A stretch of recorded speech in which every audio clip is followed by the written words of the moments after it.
really good response from last week.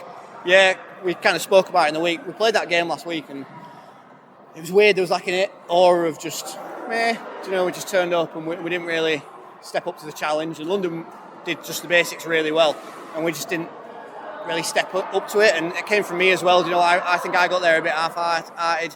The players were a bit half-hearted. So we kind of spoke in the week about coming into this game, we need to be the Leeds we were last year, not the Leeds we were last week. And we did that. We started creeping ahead.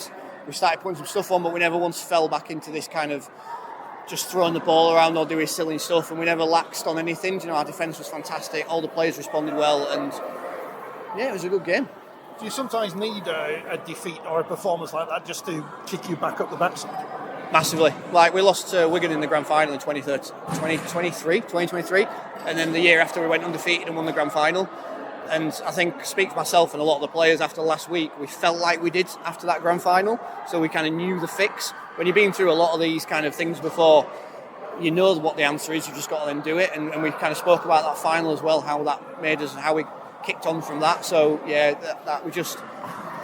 It's sometimes you forget that in sport someone has to lose, and we've been at the top of the game so long that when you do lose, you just got to be able to respond to it. You've got to be able to respond to it. Every player you picked scored a try today, so that's pleasing from an attacking point of view. Really good. Yeah, we spoke in the week about how we last week we massively went away from everything we did really well. We kind of joked about it, but if you put London last week in Leeds shirts, they just did everything we did last year really well.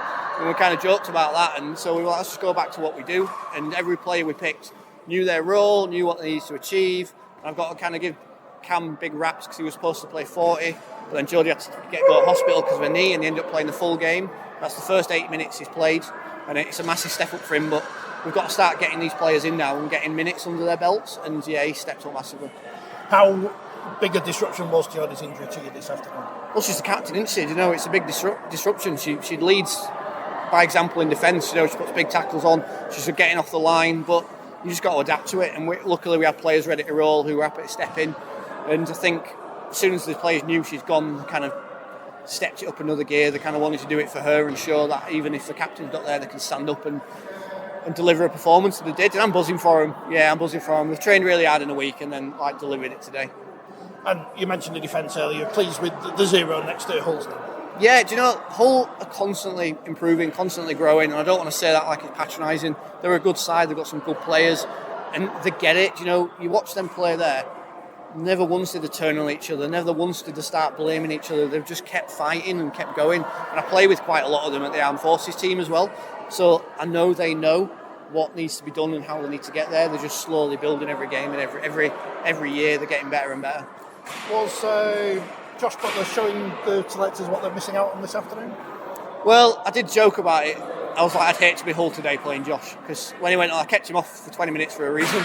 And when he went on, he was fantastic. He was hitting lines, he was controlling, he was doing everything that Josh does really well, and he was doing it fantastically. And I think any Super League team would grab at the chance to have Josh in their side. So I think not having him in the England squad going down Australia is just a crazy decision.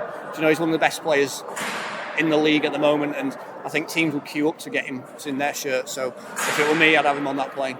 So you've not found any Scottish heritage or anything for him? I'm the one with the Scottish heritage. I'm the one that keeps getting the calls off Martin Gill asking if I want to put on the tartan. But no, he's an Englishman through and through, and I'm sure on reflection, the decision in the future will be he'll be back wearing an England shirt.